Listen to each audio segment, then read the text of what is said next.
وہ جوڈیشری سے نہیں ہونا چاہیے، وہ بیوروکریسی کر رہی ہے، تو تحریک انصاف کا موقف یہ تھا کہ انتخابی عملہ جو ہے وہ جوڈیشری سے ہونا چاہیے۔ اس بارے میں ناظرین کرام ایک ٹویٹ جناب میاں محمد شہباز شریف صاحب کا بھی سامنے آیا، جس ٹویٹ کے اندر وہ یہ ذکر کرتے ہوئے نظر آ رہے ہیں کہ 2018 کے اندر بھی انتظامیہ نے، یعنی کہ جو بیوروکریسی ہے، انہوں نے یہ الیکشنز کنڈکٹ کروائے تھے، تب تو تحریک انصاف کو کوئی مسئلہ نہیں تھا۔ میں حیران ہوں آج کل میاں برادران کے ریسرچرز کو کیا ہو گیا ہے، پتہ نہیں کون سی ریسرچ کر کے دے رہے ہیں اور کیسی ریسرچ کر کے دے رہے ہیں، چونکہ 2018 کے اندر یہ کہہ رہے ہیں بیوروکریسی نے جو ہے نا وہ جو انتخابی عملہ تھا وہ بیوروکریسی سے لیا گیا تھا، تو ان کی اطلاع کلیئر ہے، یہ سراسر غلط ہے۔ انتخابی عملہ 2018 اور اس سے پہلے بھی پچھلے 5-6 الیکشنز جتنے جو ہے وہ ہوئے ہیں، ان تمام کے اندر جو ہے وہ جوڈیشری سے لیا گیا ہے۔ لہذا میاں شہباز شریف صاحب کو تو میری درخواست یہ ہے کہ آپ اپنا ریسرچر تبدیل کیجئے اور ہر فارورڈ آئے ہوئے میسج کو نہ پلیز پوسٹ کر دیا کریں، پھر شرمندگی کا جو ہے نا وہ بعد میں سامنا کرنا پڑتا ہے، پھر بات بڑی خراب ہو جاتی ہے۔ آپ ایک پرائم منسٹر رہے ہیں، بے شک سو کالڈ ہی رہے ہیں، لیکن رہے تو پرائم منسٹر ہیں، تو تھوڑا سا خوف خدا کیا کریں، یہ نہ کیا کریں۔ اچھا جناب، آ جاتے ہیں اس آرڈر کی جانب۔ پہلی تو بات یہ ہے کہ آرڈر کل سے پہلے پورا پڑھا ہی نہیں گیا، وہ جو اس آرڈر میں لکھا ہے، اس آرڈر کے اندر جو لائنیں ہیں وہ بہت ڈینجرس ہیں۔ اس میں یہ کہا گیا ہے کہ بادی نظر میں یہ درست معلوم ہوتا ہے کہ ایک خاص پارٹی کو لیول پلینگ فیلڈ حاصل نہیں ہے، پی ٹی آئی کے بارے میں بات ہو رہی ہے، اور خاص طور پہ تب جب ان کی جو مین لیڈرشپ ہے یا روپوش ہو یا جیلوں کے اندر ہو، تو پھر مکمل، اور پھر عدالت کا کنسرن یہ ہے کہ اتنے اربوں روپے لگنے ہیں، اور اگر وہ شفاف الیکشن ہی نہیں ہوتے اور ان کے اوپر سوال اٹھ جاتے ہیں، تو پھر ایسے الیکشنز کو مانے گا کون؟ یہ نہ ہو عدالت یہ کہہ رہی ہے کہ اربوں روپے دوبارہ لگانے پڑیں اور دوبارہ سے ایک نیا الیکشن جو ہے وہ کنڈکٹ کرنا پڑے، تو لہٰذا اسی وقت جو ہے نا وہ لاہور ہائی کورٹ کہہ رہی ہے کہ آپ تھوڑا خیال کیجئے۔ اس کے علاوہ ناظرین کرام، انہوں نے اس فیصلے کو اس طرح سے تو نہیں کہا کہ معطل تو نہیں کیا کہ بھائی جان اب جو ہے نا وہ جوڈیشری سے ممبران جائیں گے، لیکن انہوں نے ایک لارجر بینچ بنا دیا ہے۔ اب یہاں پر الیکشن کمیشن کا اور باقی سب کا موقف یہ ہے کہ جناب دیکھیے، ہم نے تو خط لکھے تھے لیکن انہوں نے ہماری بات ہی نہیں سنی، ابھی ہمیں جو ہے نا وہ مجبوری میں ادھر جو ہے وہ جانا پڑ رہا ہے۔ اب اس کی کہانی سن لیجئے ناظرین کرام۔ آج ایک رجسٹرار کی جانب سے ایک دستاویزات سامنے آتا ہے، اس دستاویز میں پتہ چلتا ہے کہ الیکشن کمیشن نے تو سراسر جھوٹ بولا، ایسی کوئی بات ہی نہیں ہے۔ مثال دیتا ہوں میں آپ کو، یہ جو تاریخیں میرے سامنے پڑی ہیں ناظرین کرام، ان تاریخوں کے مطابق 31 جولائی کو ایک خط لکھا گیا الیکشن کمیشن کی جانب سے چیف جسٹس کو، اور اس میں کہا گیا کہ ہمیں نفری چاہیے۔ اس کے اندر رجسٹرار نے یہ بتایا کہ انہوں نے کہا کہ جناب آپ ٹھیک ہے، مطلب اس خط میں جو ایگزیکٹ لکھا گیا وہ یہ تھا، اس کا طریقہ کار یہ ہے کہ آپ پہلے الیکشن شیڈیول کا اعلان کریں، اور الیکشن شیڈیول کا اعلان کر کے آپ ہمیں فریش ریکویسٹ کریں، پھر اس معاملے کو دیکھتے ہیں۔ الیکشن کمیشن پہلے اس لیٹر کو لے کے بیٹھا رہا اور میڈیا میں یہ دہائی دیتا رہا کہ جناب دیکھیں کورٹ نے تو ہمیں منع کر دیا ہے انتخابی عملہ دینے سے، وہ تو ہمیں جو ہے نا وہ عملہ دے ہی نہیں رہے ہیں، تو لہٰذا اس کے اوپر پوری عمارت بننا شروع ہوئی۔ اس کے بعد بیوروکریسی سے لوگ لیے گئے، اور پھر بھی ناظرین کرام آپ دیکھیے چالاکی، دیکھیے کہ پھر بھی انتخابی شیڈیول نہیں دیا گیا۔ اب تو بہت معاملہ جو ہے نا وہ اینڈ پر آ چکا ہے۔ اب لاہور ہائی کورٹ نے یہ فیصلہ دیا تو ساتھ ہی الیکشن کمیشن نے چالاکی کرتے ہوئے ایک اور کام کیا کہ جو ان کے پاس ٹریننگ کر رہے تھے لوگ، یعنی کہ جو ایگزیکٹوز تھے جو ٹریننگ کر رہے تھے، ان کی ٹریننگ اچانک روک دی گئی اور کہا گیا کہ لاہور ہائی کورٹ کے حکم پر جو ہے نا وہ یہ کیا جا رہا ہے۔ حالانکہ لاہور ہائی کورٹ نے کہیں بھی نہیں کہا کہ آپ سارے کام ہی روک کے بیٹھ جائیں یا ہاتھ میں ہاتھ دھرے رکھ کے بیٹھ جائیں، انہوں نے تو ایک فیصلہ جو ہے وہ اس کو کہا کہ یار اس کو جو ہے نا وہ آپ دھیان سے کیجئے، اس کے اندر کوئی غیر قانونی چیز جو ہے نا وہ نہیں ہونی چاہیے۔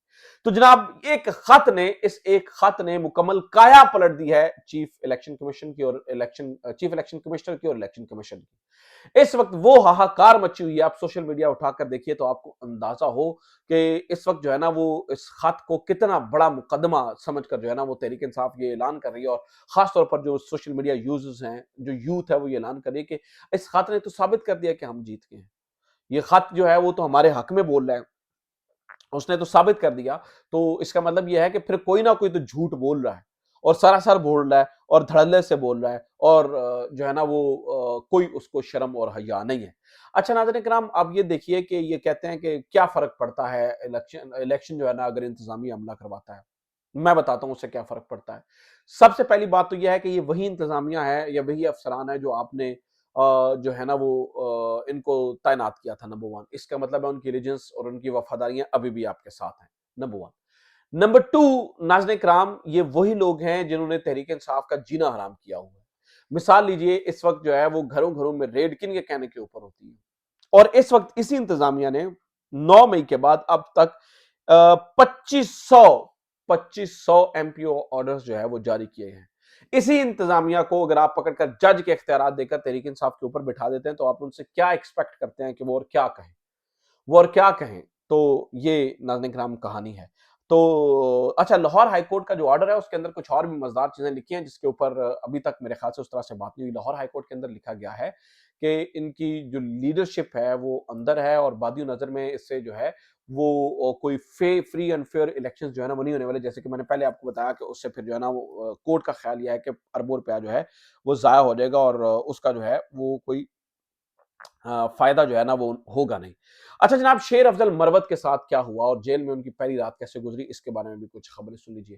شیر افضل مروت کو ویسے تو ناظرین کرام لاہور ہائی کورٹ کے باہر سے گرفتار کیا گیا. آبویسلی سوالیہ نشان تو ہے.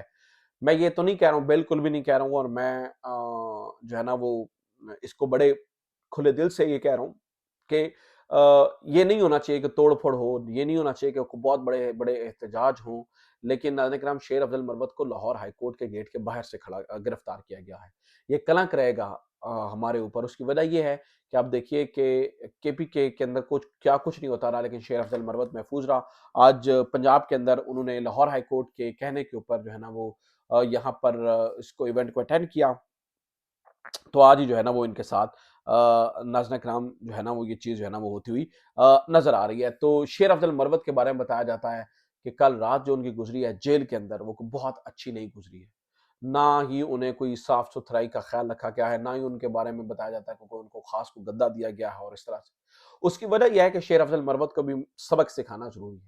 لیکن شاید کوئی یہ نہیں سمجھ رہا. میں یہ کہہ رہا ہوں نا کہ یہ بھی مس کیلکولیشن ہے کہ شیر افضل مروت انتہائی پاپولر ہے اور وہ بار بار کہہ چکا ہے کہ مجھے تو مار بھی دو تو کوئی فرق نہیں پڑتا. تو لہٰذا اس چیز کو تو شاید میرے خیال سے انڈر کنسیڈریشن لے کے ہی نہیں آیا جا رہا. یہاں پہ تو مکمل جو ہے وہ خاموشی ہے اور بالکل جو ہے نا وہ اس بارے میں خاموش ہو کر بیٹھا ہوا ہے. نہ جانے چیف جسٹس قاضی فائز عیسیٰ صاحب جو ہے وہ کیا کرنے جا رہے ہیں اور کیا کرنا چاہ رہے ہیں. یہ بھی بات جو ہے وہ سمجھ سے بالاتر ہے. شوکت صدیقی صاحب کے کیس کے اندر ناظرین کرام اوپن ٹرائل کی بات کی گئی تھی. تو اب بتایا ہی جا رہا ہے کہ اوپن ٹرائل کے جہاں تک بات تھی اس حد تک فیصلے کو جو ہے نا وہ مان لیا گیا ہے. اور اب جو ہے وہ معاف کیجیے گا، اب جو ہے وہ اوپن ٹرائل ہونے جا رہا ہے شوکت صدیقی صاحب کا. سوری، مظاہر علی اکبر نقوی صاحب کا. معاف کیجیے گا، مظاہر علی اکبر نقوی صاحب کا. انہوں نے اوپن ٹرائل کی جو ہے نا وہ درخواست کی تھی اور اب اوپن ٹرائل ہو رہا ہے. لیکن میں حیران ہوں کہ جسٹس قاضی فائز عیسیٰ صاحب جنہوں نے جو بذات خود اس سارے فیز سے گزرے ہیں وہ اس معاملے کے اندر کیوں اتنا جو ہے نا وہ ٹھنڈا رسپانس دے رہے ہیں اور کیوں ایسا لگ رہا ہے جس سے جوڈیشل کونسل جو ہے وہ کوئی اچھا برتاؤ نہیں کر رہی ہے مظاہر علی اکبر نقوی کے ساتھ. حالانکہ مظاہر علی اکبر نقوی نے قاضی فائز عیسیٰ کی طرح ہی تمام لوگوں کے اوپر الزام لگایا ہے. ان کے خط بھی ویسی پبلک ہوتے ہیں جیسے قاضی فائز عیسیٰ کے ہوتے ہیں. لیکن میرے خیال سے یہاں پر جو ہے نا وہ معاملات الگ ہیں. یہاں پر کچھ اور رول اپلائی ہوتا ہے اور دوسری طرف جو ہے وہ کچھ اور رول اپلائی ہوتا ہے. تو یہ ساری ناظرین کرام اب تک کی چیزیں ہیں. یہ اب تک کا معاملہ ہے. شیر افضل مروت کے ساتھ اچھا نہیں سلوک کیا گیا.